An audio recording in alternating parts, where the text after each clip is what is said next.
Welcome to Leaders Unfiltered. Here we have conversations with people making big moves in life, but we want to get to know them for who they really are, behind the fancy title and the pretty face. My hope is that these conversations and these stories not only inspire, but they help you to make better decisions, get clarity on your calling, and ultimately help you to live life to the fullest. Today's guest is known for his music, for performing on the biggest stages around the world. He has opened for the likes of One Republic and Maroon 5. He's got millions of streams online, and he's got an angelic voice that you can hear on all the radios in South Africa. Ladies and gentlemen, Will Linley. Hey, bro. William, Come on. How are we today? I'm well. How are you, boy? I'm good.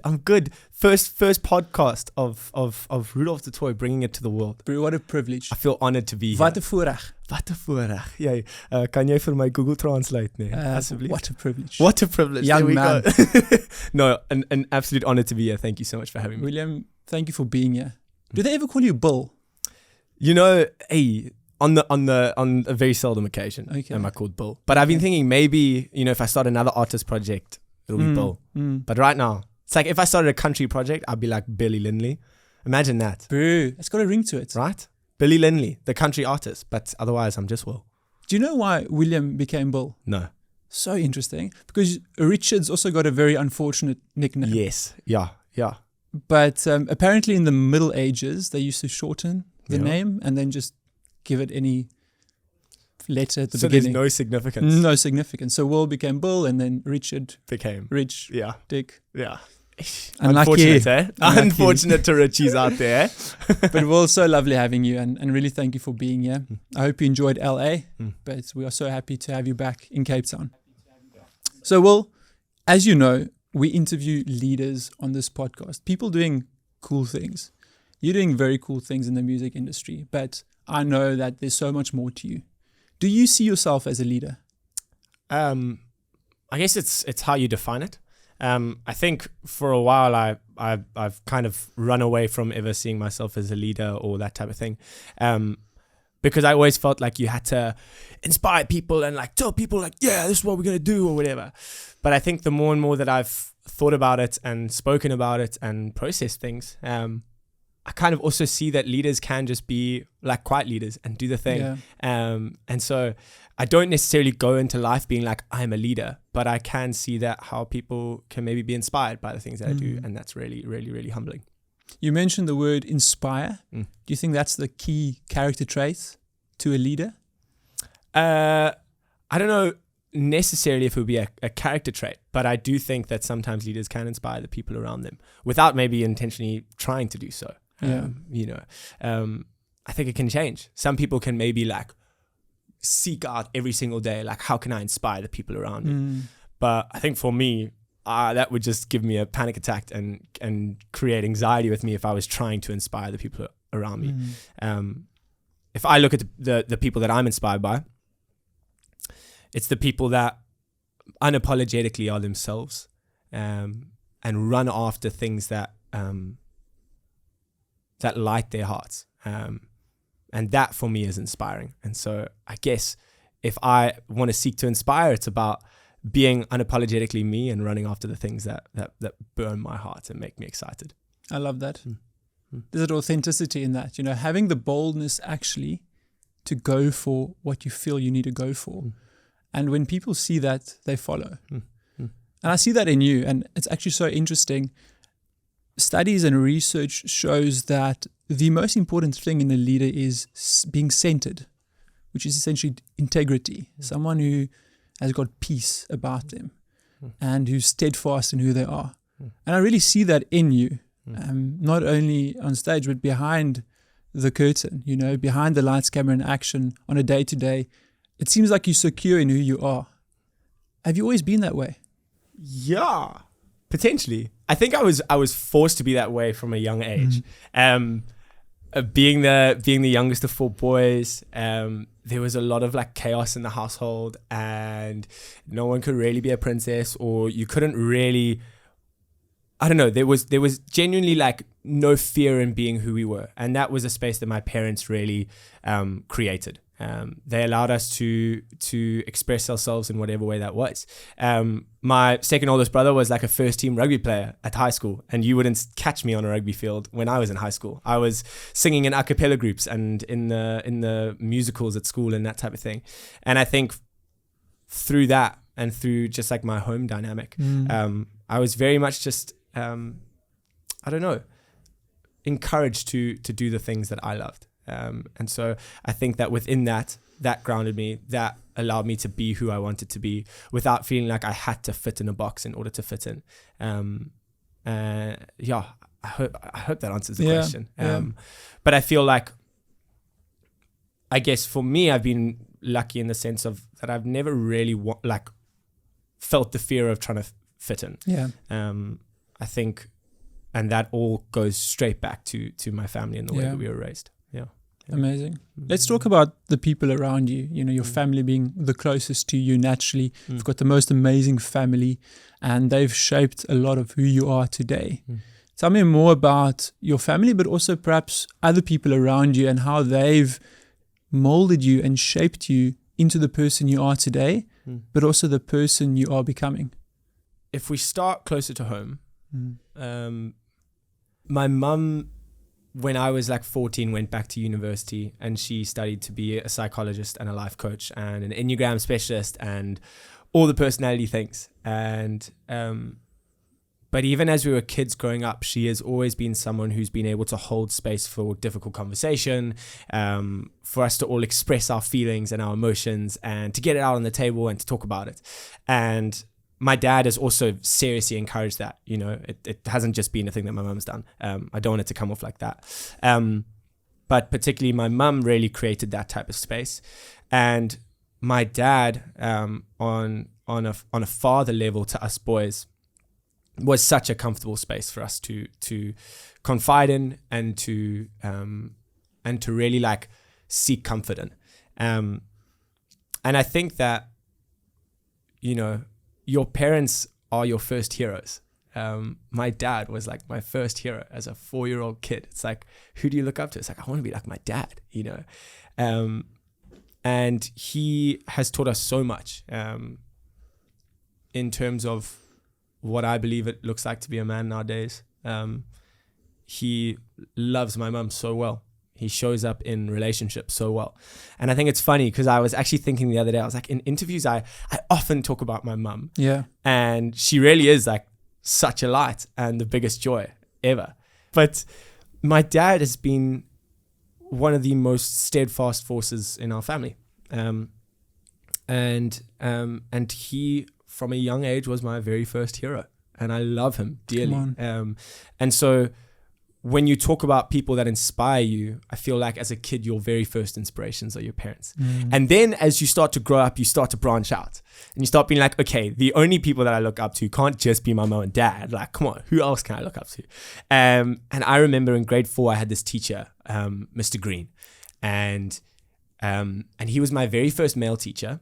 And I feel like just as a young boy, that was really cool to me. I was like, oh my gosh, I got a guy as my teacher. Like, that's so sick.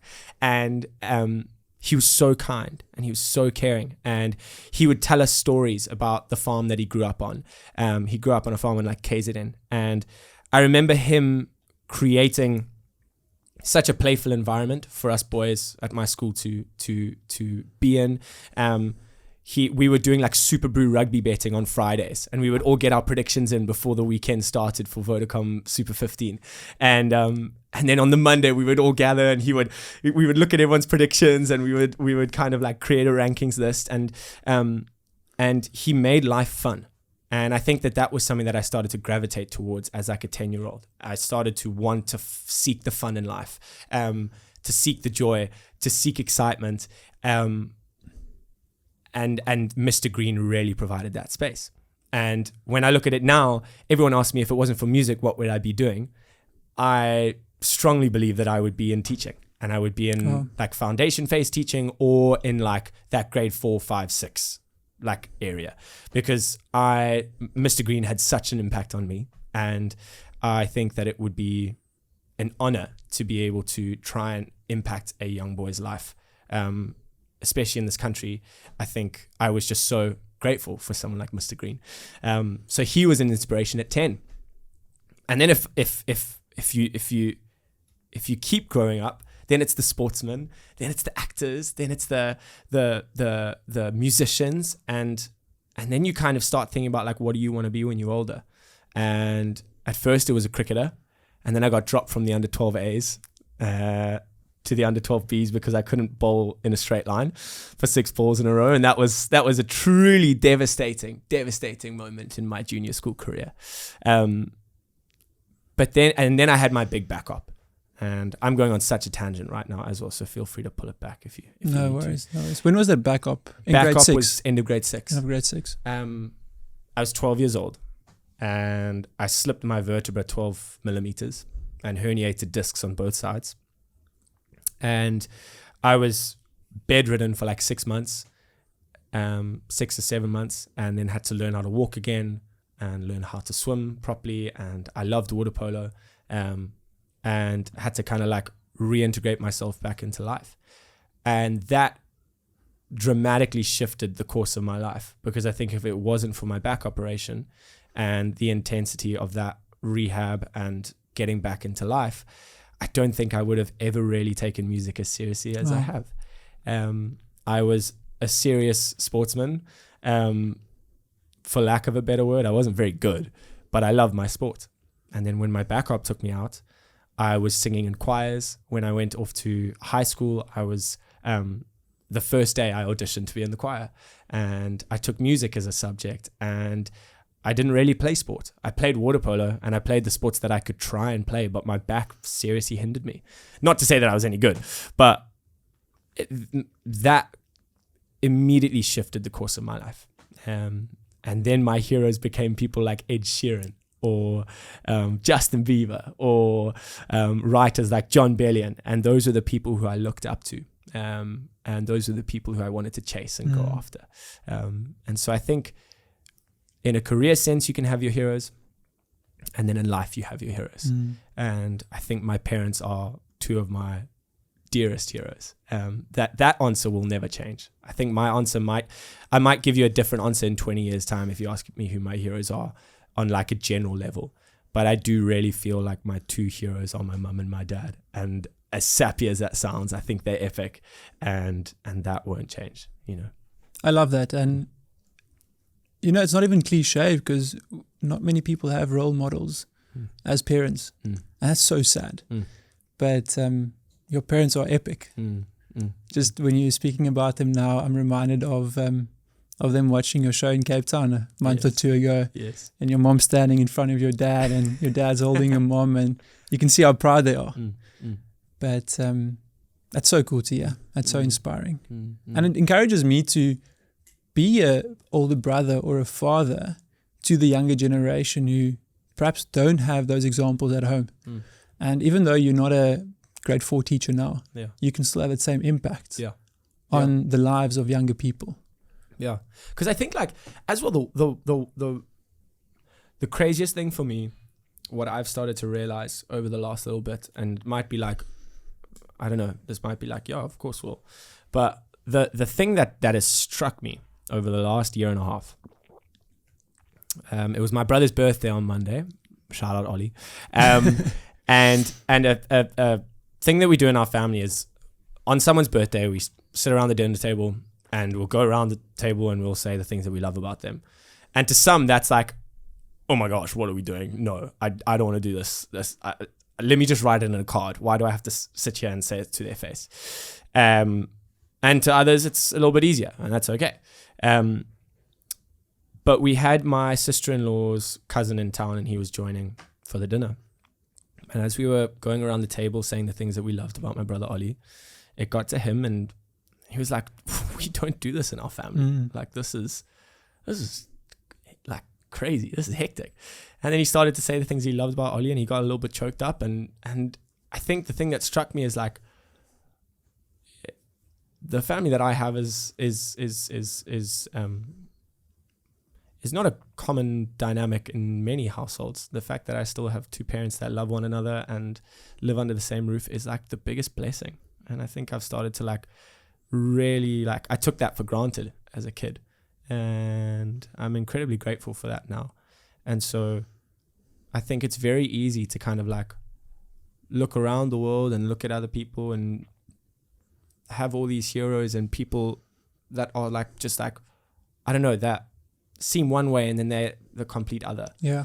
I think what I've just realized is I know my parents, I know who they are, I know their hearts, and I've been so incredibly grateful for the family dynamic that I've had.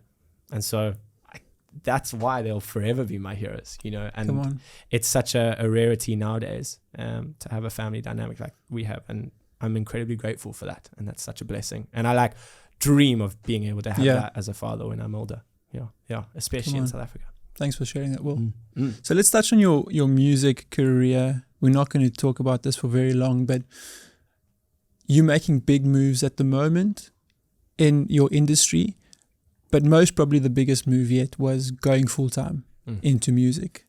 Tell me a bit more about that, because I hope and I think lots of people that are going to listen to this conversation will be in their 20s and are grappling with career moves.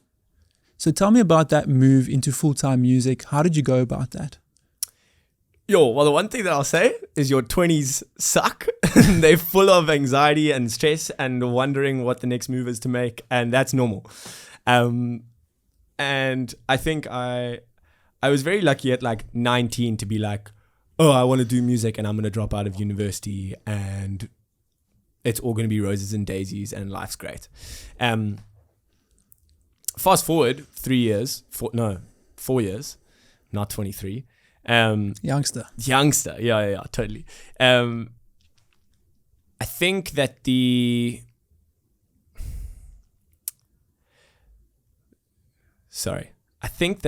belief that like everything's going to be fine and everything's going to work out beautifully is just not reality.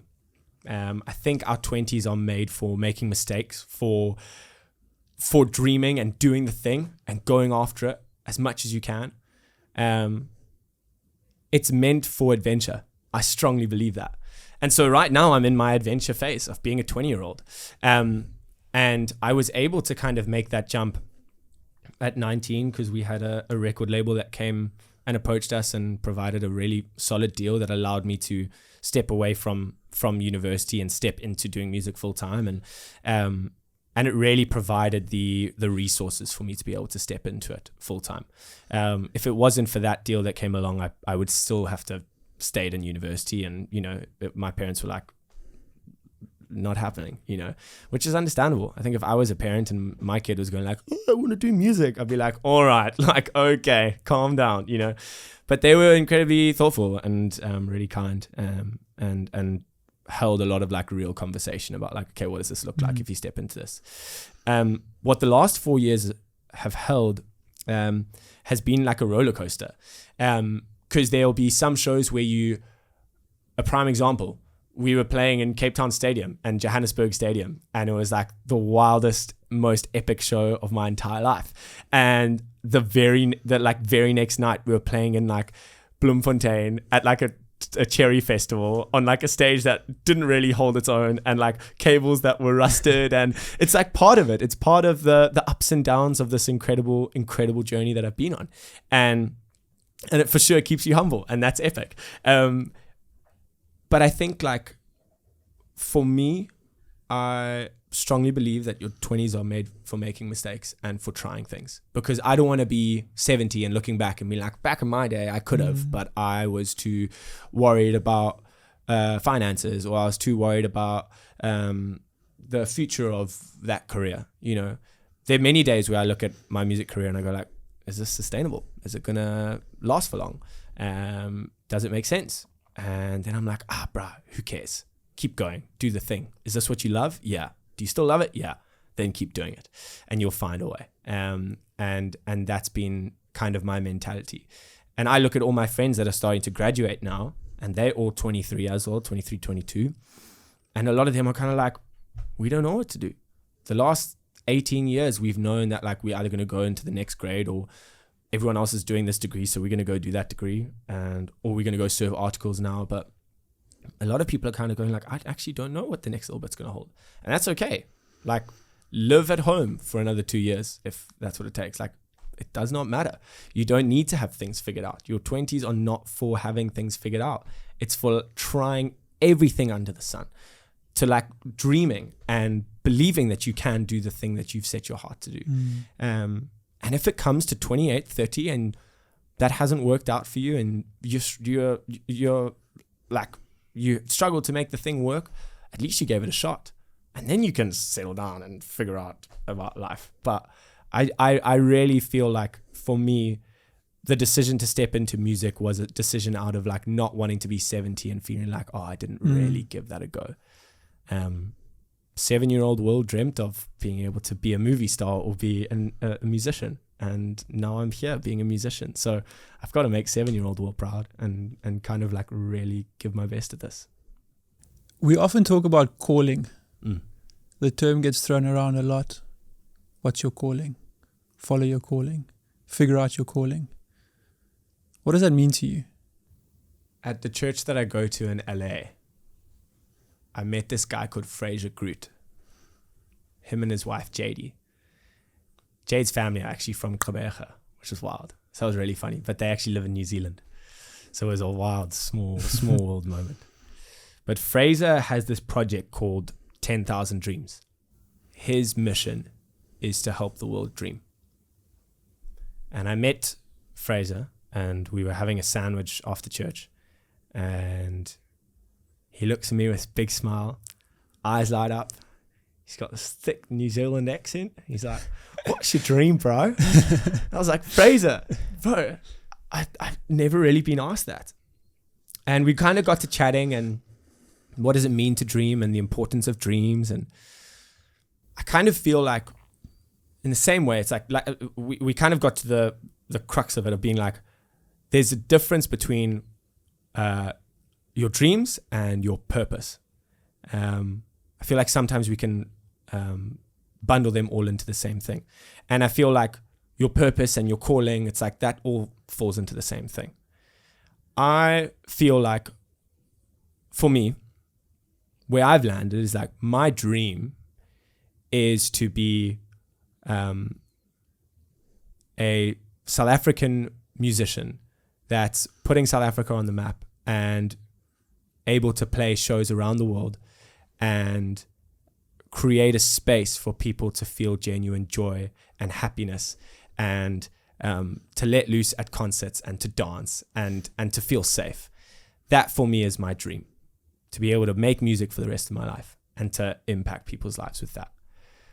On the back end though, it's like, I feel like my calling and my purpose is to live a life dedicated to living out God's purpose for me, to honoring God with the way that I live, the way that I act, the way that I step into this world, and to honor him in all that I do. And in doing that, I will try and live out my dream, if that makes sense. So I feel like a lot of people will have a different idea of what their calling is and what their purpose is. But for me, it's about living a life dedicated to the Lord and walking in step with him. And if I feel like he starts to change my dreams and he starts to take my life into a completely different world, then cool, I'll allow that. And I'll be like, okay, now we're dreaming in this world. But for now, I feel like it's in this music space, and but ultimately I feel like my purpose is honoring God in that. That's beautiful. Yeah. So what I've found is, when people think of calling, they think of career. Yeah. But do you think our careers equal our calling, or is there just a bit more to that than just what we do between 9 and 5? I mean, it could for some, sure. For me, it's about like what's gonna fill your cup, what's gonna bring you joy, what's gonna make you feel alive, man. What's gonna like create adventure in your life. And like, sure, if that's like, if you feel called to doing this specific career, yeah, and if I don't know, if Johnny Bravo feels called to go and like work with the gorillas in Rwanda, like, sweet, okay, cool.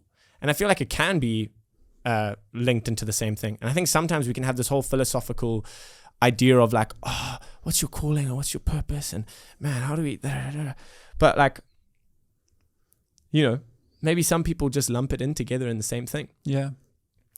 And I feel like I can't answer that. I feel like I still don't know, you know, and maybe in a few years' time when we do our second interview, I'll be able to answer that question better.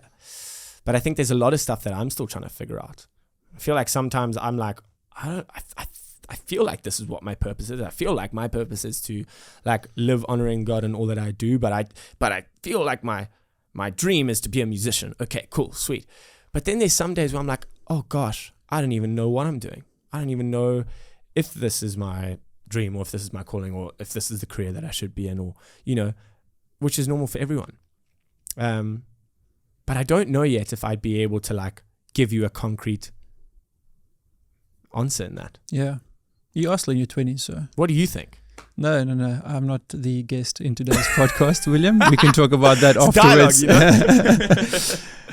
I love what you mentioned about the 20s being a time in our lives where we figure things out.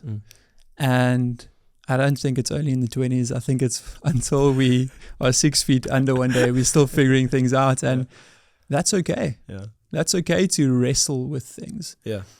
I think it's how we wrestle that's important. Are we wrestling on our own? Or are we wrestling with people close to us who love us? Are we allowing them to speak into our lives? Because often we've got blind spots and the people closest to us can see that. Yeah. So making decisions with 1 or 2 or 3 people closest to us who love us and we can trust. And I think what's really important, people with the same values, same worldview. Just on this whole topic of being in our 20s and figuring it out, what is one thing that you have learned that you think everyone in their 20s should know? That you don't need to have it figured out. Yeah. Like you don't need to have it figured out.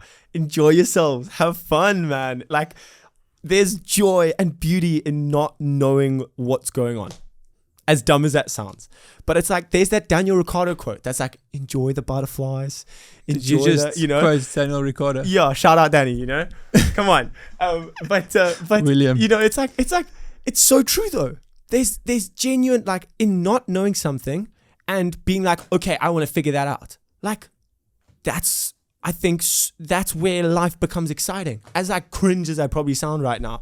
But like, genuinely, you don't have to have it figured out. I've tried to hammer this home to my friends and have tried to hammer it home to myself as well. And some people I think are getting it and I'm like, yes. Yeah. And other people will be like, no, I need to get it figured out. And I hear that and I'm like, sweet. But my personal view is that like, you don't need to have it figured out. Yeah. You don't need to know what your job is going to be for the next 30, 40 years. And that's okay. My oldest brother changed jobs 4 times.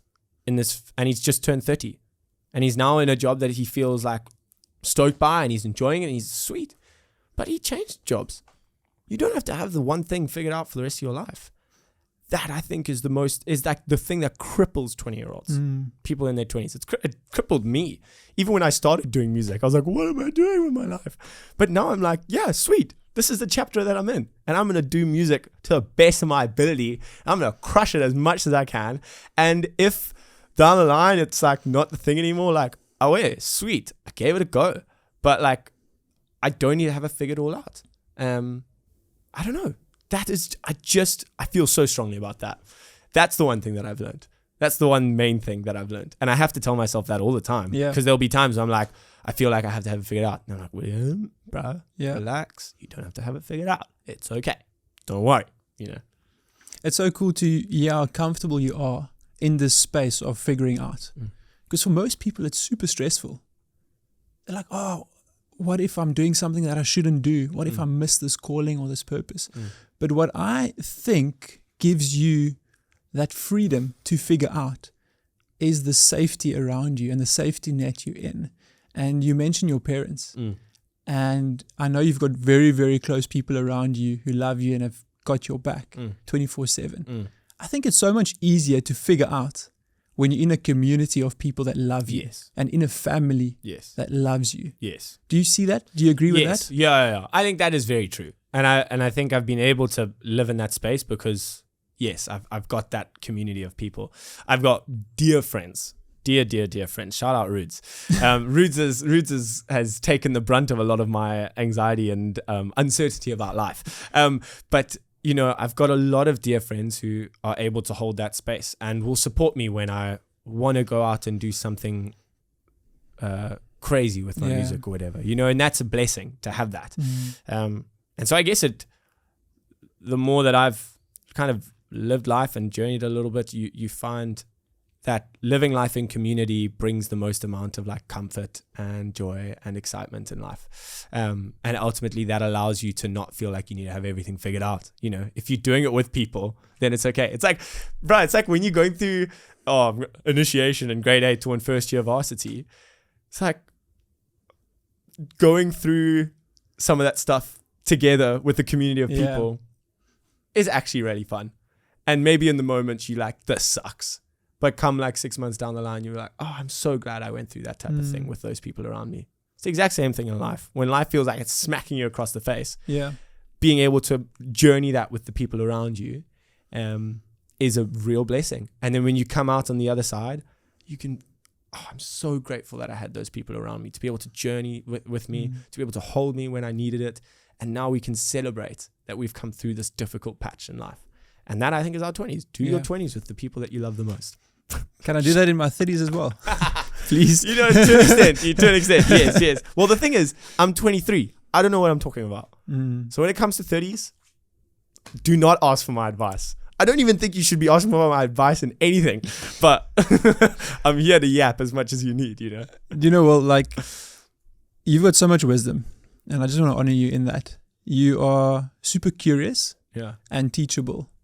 And that's why, even though you're 23, you've got so much to add, so much value to add in any relationship. Thank you. And in any conversation you have. So thank you for sharing that. And I know I've just went from making a joke to going very deep.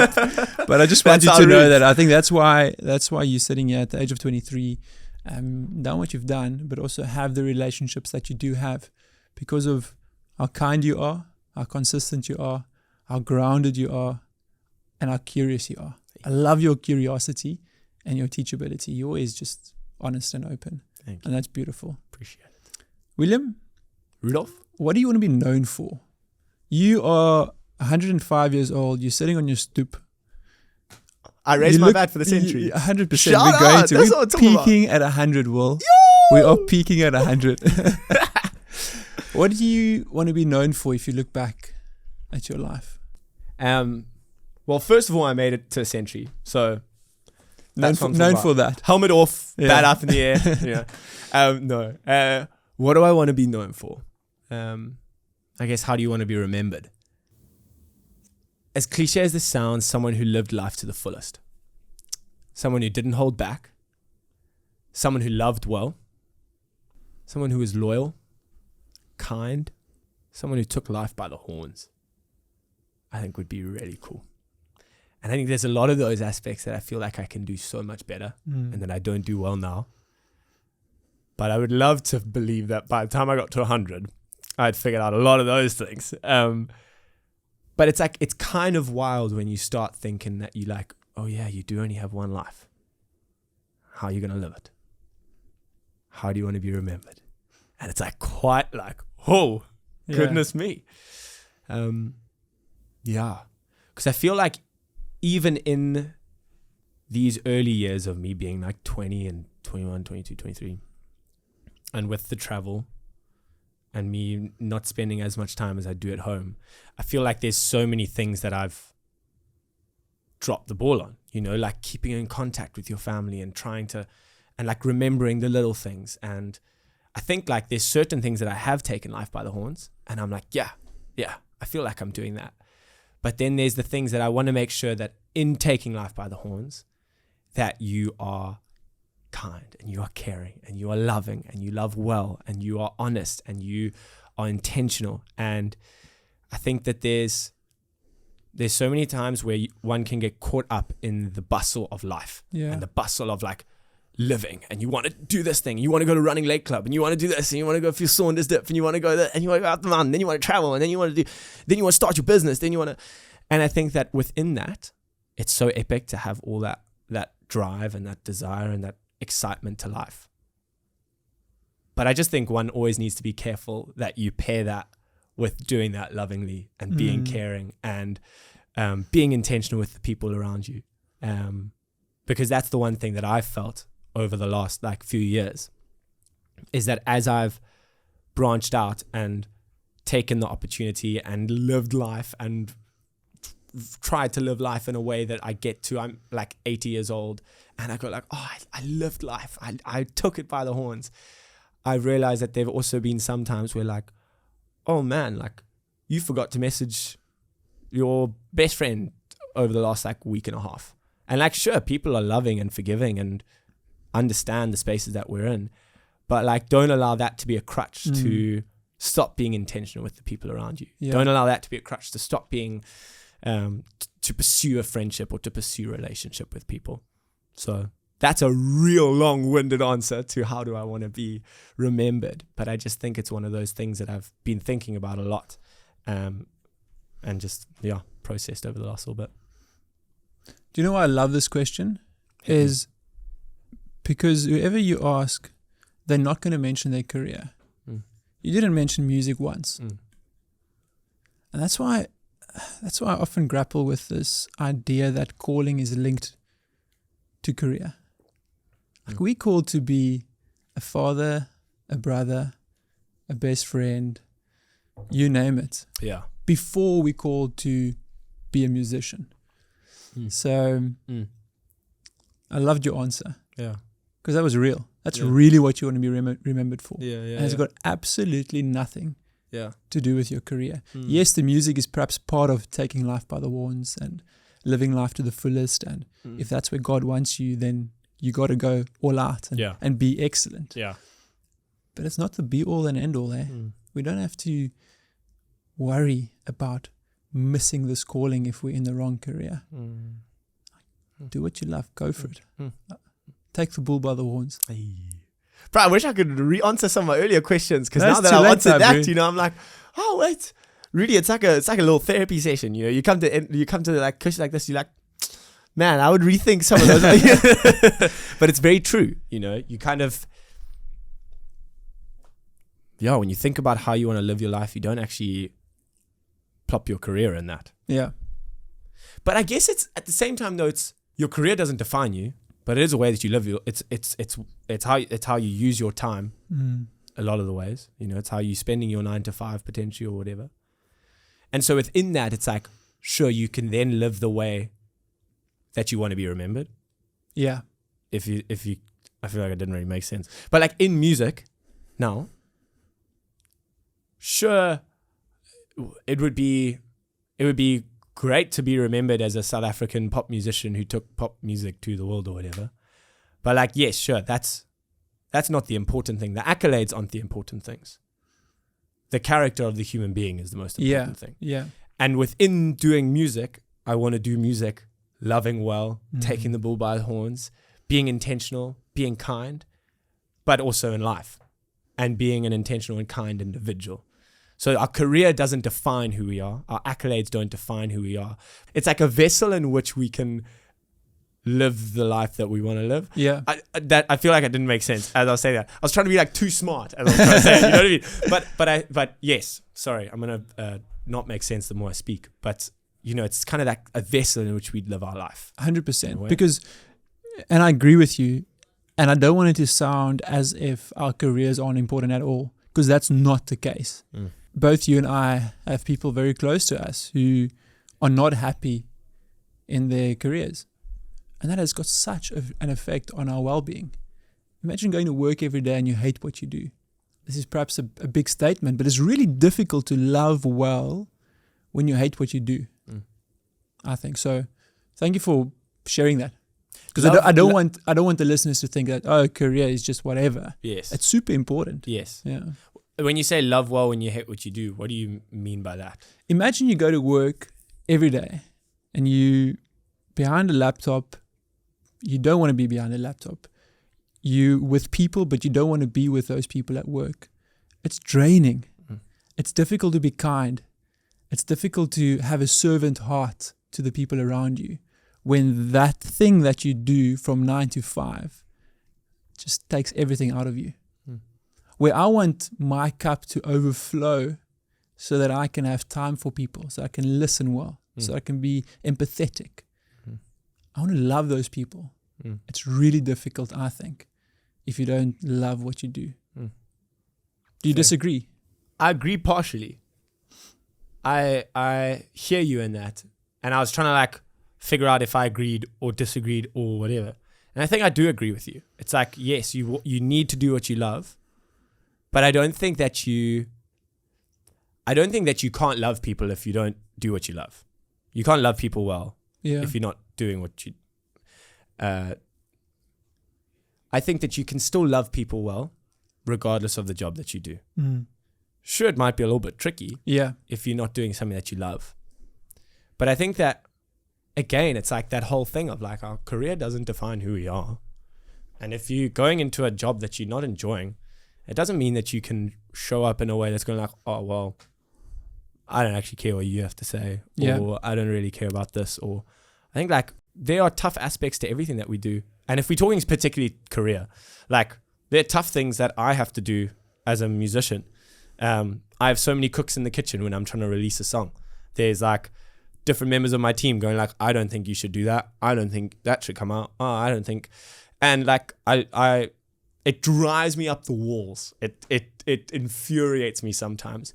But then you have to take a step back and be like, well, these are people that I've decided to work with. And this is where I am right now.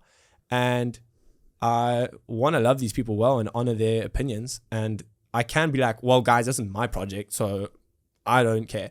But I have to, it's always an active decision of being like, okay, step into this space. You're going to love this. You're going to hear everything that comes to the table and you're going to love them in it. And you're not going to like tune them or say anything rude because you want to respect their thoughts and their opinions. And sometimes then you are met with like, oh wait, actually that was a good idea. And then you have to eat humble pie. The amount of times I've had to eat humble pie, and I love my team; they're the best. I don't want this to come across me saying like I don't like the people that I work with. I do love it, but there's aspects to the things that we do and the jobs that we do that we won't love, and that's normal. I don't think anyone loves 100% of the job that they do. Maybe some people love 100% of the job that they do, but like there are aspects to the things that we do that we don't necessarily love, and I think that regardless of whatever we do, that doesn't give us an excuse of not being able to step into stuff with love for the people around us. I don't know if that makes sense. It makes sense. So that's why I'm like, I agree with you, yes, because it would be difficult to show up in love if we're doing something that we don't do, if we're doing something that we don't love. But I think that regardless of the fact of what we do for our career, we can still choose to love the people around us. We can't use that as an excuse not to love. Yeah, easier said than done. Yeah, even though it might be a bit more tricky. Way easier said than done. Yeah. And I'll probably catch myself in a few weeks' time being like, William, you weren't so loving. Come on, you know. But I feel like it's a decision to be able to step into it with love. Yeah. There's this sequence in leadership where people say, in order to lead, you need to love. In order to love, you need to learn. In other words, you need to get to know that person. And in order to learn, you need to listen. There's 4 L's of leadership, which I think is pretty accurate. Listen, learn, love, and then lead. Which one do you think people... Write that down, William. I want to write that down so I don't ramble. Listen, learn, and then love, and then you can lead. Okay. So lead comes last. What do you think people neglect the most? When it comes to what you just spoke about there, listening, learning, loving, and then leading. I think when I answer this, I do need to look inwardly because I feel like I haven't had a lot of time in the space of leading. Yeah. I feel like in our day and age, it's very easy to talk. Case in point. It's very easy to talk and speak at a person and just get a whole bunch of things off your chest and that are on your mind. You're just going to talk, and then leave and be like, what an epic meeting. Sick. And then leave. And then you're like, oh, I feel so much better. I was able to talk about so much, and that was really productive. But actually, it's just never the truth. And my biggest thing has been having to learn how to ask good questions and then learning how to listen with intention. Because I think oftentimes I can listen to you and I'm thinking about like, what am I going to have for dinner tonight? Or I'm thinking about like the coffee that I just had before the meeting or whatever. And I'll be like, going off over my head. I'll suddenly be like, oh, squirrel. Okay. There. And I'll be like thinking about, I've like got that kind of mindset. And I've had to learn how to listen with intention.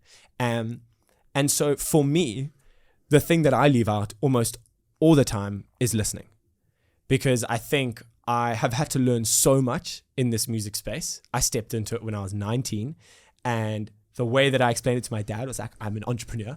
Don't worry. Like my music is my product, and, and I'm making my own business. And that was a helpful way to frame it in my mind. And so in the last 4 years, the thing that I've realized is, yes, I've learned so much in what I do. And I do my best to show up in love to all the people around me and to love those around me and to care for those around me. But I think the biggest thing, because I have a cell phone and everything's so readily available and I don't have to like be patient in spaces and learn how to ask questions or whatever, I feel like the thing that I've struggled most with is listening. And that's been the thing that I've had to work on the most, is being able to ask good questions and to listen with intention. I think we all struggle with that. Yeah. It's really something we need to hone, a skill we need to practice. How do you think you practice listening? That is a very good question. I don't think we have time for that. So I'm going to be rambling on. Podcast number 2. That, yeah. Well, what's one habit that has changed your life? As silly as it sounds, exercise. That's not silly at all, bro. That's been the game changer, bro. I've struggled a lot with mental health. Yeah. I'm quite an anxious individual. And working out has really helped combat a lot of that stuff. Getting out of your head and into your body. Bruh, go for a run, go for a walk, swims, Sea Point swims. Saunders, shout out Saunders. The whole of Cape Town's probably there right now. Getting into nature. Whether it's going for a run in the mountains, walk in the mountains, whether it's going for a swim with a friend or by yourself, that's been the biggest game changer for me, because I can overthink, overanalyze, freak out about stuff, and getting into the ocean or going for a run or going to the gym just for an hour has changed the game. I love that. So helpful. And I can immediately feel the effect when I don't do it. Yeah. I know exactly. Like if I'm struggling with stuff, I'll be like, when was the last time you were active? And it'll be clear. And you mentioned something stupid, but it's something basic, but it's a game changer. I know Charles Duhigg, who wrote The Power of Habit, talks about Keystone habits. The Power of Habit is like the OG Atomic Habits before James Clear wrote that book. And these keystone habits have got a bit of a ripple effect. And exercise is one of the main keystone habits in our lives. If exercise is prevalent in our lives and we've got a good habit of exercising, it trickles over into other parts of our lives. We're more focused at work. We are better friends, better spouses. So I like that you mentioned that, because you are a better person at the end of the day. You are able to love well if you exercise. So we should never let go of that. Yeah. Clears the head. Clears the head, bro. Gets the oxygen flowing. Exactly. Yeah. Now you just need to breathe through your nose when you run. We must get the tape. Alex Hormozy tape. Does it open everything up? I don't know what it does. What does it do? I've got no idea. Hey, aesthetic, bruh. And then the next thing we need to do is sleep with the mouth tape on. Yeah. So you can only breathe. Crazy. Yeah, bro. We're already taking the cold dips at Saunders. We're already doing saunas. Go all out, Prue. I respect it. Well, what is one thing you wish people knew about you? Yo, that's a cool question. You are an open book, though, don't you think? I feel like I'm a pretty open book. Yeah. Do you think you are much deeper than people might think? Yeah, actually, that's a good one. Yeah, okay. It's funny. It's Just funny. want to prompt you a little I'm bit dead. there. That's hilarious. Yeah, no, okay, yeah. My family actually said the exact same thing to me the other day. I tend to be a lot deeper than I do come across on social media. It's funny. I'll meet someone for the very first time, but I'll be like at a social gathering, and shame. I feel for the individual that gets caught one-on-one with me at a party, and we've just met, because I'll be like, bro, what's your dream? And like, what's the biggest thing that you've learned in the last year? Or like, oh man, how did you find like moving from this? Did you find it difficult or whatever? Don't think you're getting a lighthearted conversation with Will if you get caught with me at a party or whatever. I think that I love people. I love conversation. I love to talk, as we have found out today, even if I really have nothing to say. But I like to dive deep with people. You do. Fast. And I know it can be overwhelming and it's scary, but I think that's one thing that people online probably actually don't know. Yeah. Is that I'm a lot deeper than I come across. And we've got new music that's coming out that's a lot deeper and a lot more This is not a marketing campaign. So or marketing please listen to no, I'm joking. But I feel like that is something that I've been scared to show. Yeah. Because I want to make life exciting and joyful and epic for everyone around me. That then sometimes I'm like, well, nobody actually wants to hear about that. Like, I don't know. Yeah. Nobody wants to know about that or whatever. And I totally don't want to make things like sob stories all the time. But it's also important to be real and create spaces for conversation or whatever. Yeah. You are That deep. was a good one. You are deep, man. And I think we often think you can't have joy if you go deep.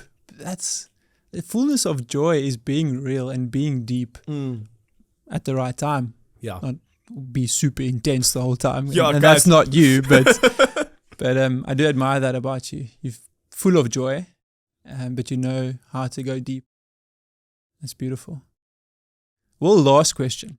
Hit me. You can have 50 more questions, but No, maybe I've the only listener booked won't want this that. podcast studio for an hour. We're already over time. Oh no, I'm sorry.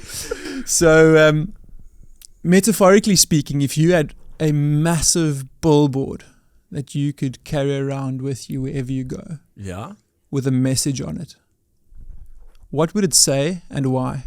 Go deep. Bro. Go deep. You've just said you're a deep person. Tell the people around you that you love them. Short, sweet, real. My manager Seth and a manager that we knew, he was a very dear friend of Seth's. He passed away in a freak accident, and messaged Seth just saying I heard about it and I'm really sorry. And Seth just sent me a very simple message back that said, a lot of sad people in the world right now. Tell the people around you that you love them. And it's real, man. We live one life. Yeah. Tell the people around you that you love them. Every day's a gift, eh? Hey, bro, it's a gift. Tomorrow is not guaranteed. Yeah. William, I love you. I love you, Rudolph. Thank you for being here. And thank you for giving us your time and your wisdom and your depth. And thank you for bringing so much joy and light to the world in this thing that God has given you. Not only on the stage and making music, but by loving people well. I look forward to the next season, and we back you, and we're excited to see what's going to be happening. Amen. Thank you so much. Thank you, brother. Roots, this podcast is going to be epic. You're going to do such cool things with it. You're going to touch lives in the most epic way. You listen well.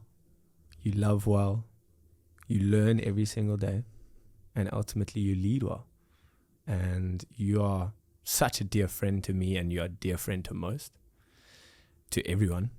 I don't think there's a person in South Africa that doesn't love Rudolph the Toy. You'd be surprised, Dad. You would be surprised. But man, you live life to the fullest, and I count my lucky stars that I get to call you a friend. You welcome me in. You are an incredible man. So thank you. I love you. And I'm so excited to see what you do with this incredible podcast and the lives that you touch with it. So shout out, Roots. Thank you, William. Thank you so much.